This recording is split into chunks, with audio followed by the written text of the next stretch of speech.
بسم الله الرحمن الرحيم، والصلاة والسلام على أشرف المرسلين سيدنا محمد. موضوعنا اليوم بدنا نتعلم الهيدن ونتعلم الريد أونلي والديسيبل والباتون.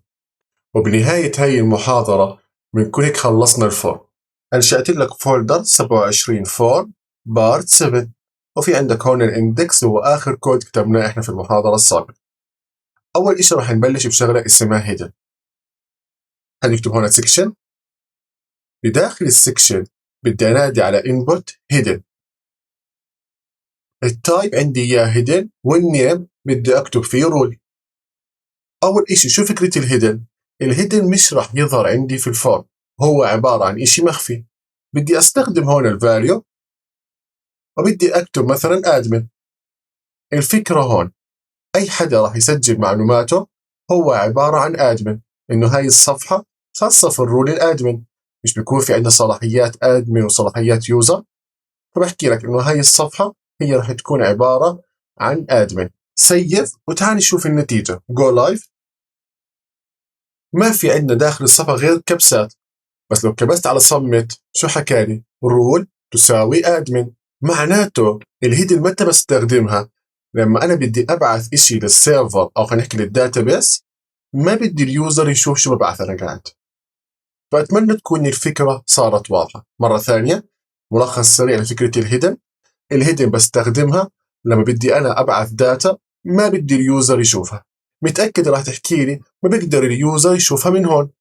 بحكي لك إنه بنقدر نشيل هذا اللينك، لكن راح نتعلمها إن شاء الله لما نوصل المرحلة نبعث فيها داتا لسيرفر أو نبعث داتا لداتابيس.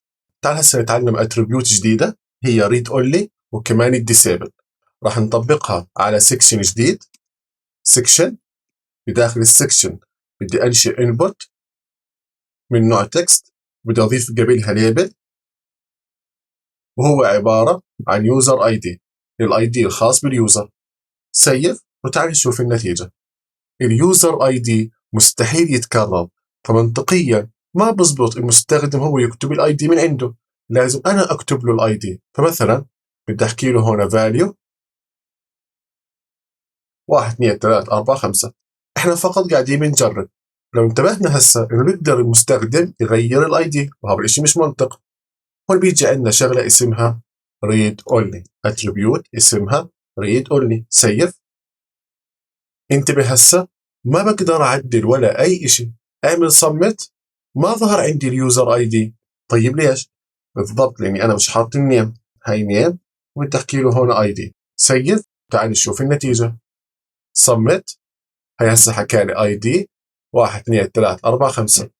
في عندنا اتريبيوت ثانية اسمها disable. شو بتسوي الديسيبل؟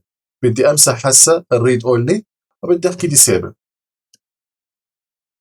تعالي شوف هاي ريفرش. اول اشي ما بقدر اعدل. لو عملت هسه سبميت انتبهت انه اليوزر اي دي ما انبعث. فكرة الديسيبل اول اشي ما بتقدر تعدل على القيمة الموجودة داخل الانبوت. الشغلة الثانية الداتا ما بتنبعث على السيرفر او على الداتابيس. يعني الفرق الديسيبل عن الريد اونلي، الريد اونلي فقط بتخليها غير قابلة للتعديل، لكن ممكن تبعثها على الداتابيس او السيرفر. وهون قصدي بالسيرفر هي خلينا نحكي اي بي اي او ريستفول اي بي اي، وراح نشرحها لقدام. فانا هسه بشرح لك الموضوع بشكل عام، لكن ان شاء الله نوصل للمرحلة اللي بنحكي فيها كيف نبعث الداتا راح نشرحها بالتفصيل. اما الديسيبل شو بتحكي لك؟ بتقول لك لا، انا بخليها غير قابلة للتعديل وكمان ما بتنبعث الداتا، يعني اعتبرها مش موجودة عندك بالفورم. اتمنى تكون الفكرة صارت واضحة. واخر موضوع عندنا هو البتون. فكرة البتون اني بقدر انا اعمل كبسة واعملها كستمايز مثل ما انا بدي. تعال نطبقها عشان تفهم الفكرة 100%. اول اشي حننزل تحت عند البتون. بدي اضيف هنا، مش عندنا السكشن الخاص في البتون. اول اشي كان في عندي input وهي عبارة عن اشياء جاهزة. في عندي كمان بتون وهي عبارة عن كبسة. تقدر تعمل اي اشي بدك اياه. قوتها راح تظهر لما نبلش نشتغل بالجافا سكريبت. لكن مثلا هسه في عندي مثلا تايب، في عندي بتون انه هاي كبسة عادية وانت بتهندلها زي ما بدك. مثلا تفتح لك منيو، مثلا تظهر لك اليرت. يعني البتون بقدر اتحكم فيها مثل ما انا بدي واعطيها الوظيفة اللي بدي اياها. مثلا في كمان عندنا هنا ريست، نفس مبدأ الانبوت ريست. هنكتب مثلا هنا ريسيت وهاي اول، سيف وتعال نشوف النتيجة، وهي ظهرت عندي ريسيت اول. هتسوي نفس البيهيفير، يعني البيهيفير يعني السلوك اللي سوته الريسيت. راح اشيل الكومنت عليهم كلهم، وهيك شلت كل الكومنت على الفورم. تعال نشوف النتيجة. اول اشي محتاج اضيف بريك عند اليوزر اي دي، راح اطلع فوق بعد السكشن الاول بدي اضيف بريك، سيف.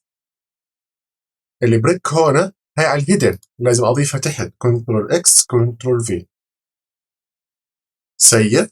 وتعال نشوف النتيجة. بالضبط هيك احسن. مثلا بدي اكتب مثلا اي كلام، هي MOH اي شيء، بدي انزل لتحت وبدي اعمل ريسيت اون. بالضبط مسحت لي اليوزر نيم. وهيك بنكون خلصنا فكرة الفورم بشكل كامل.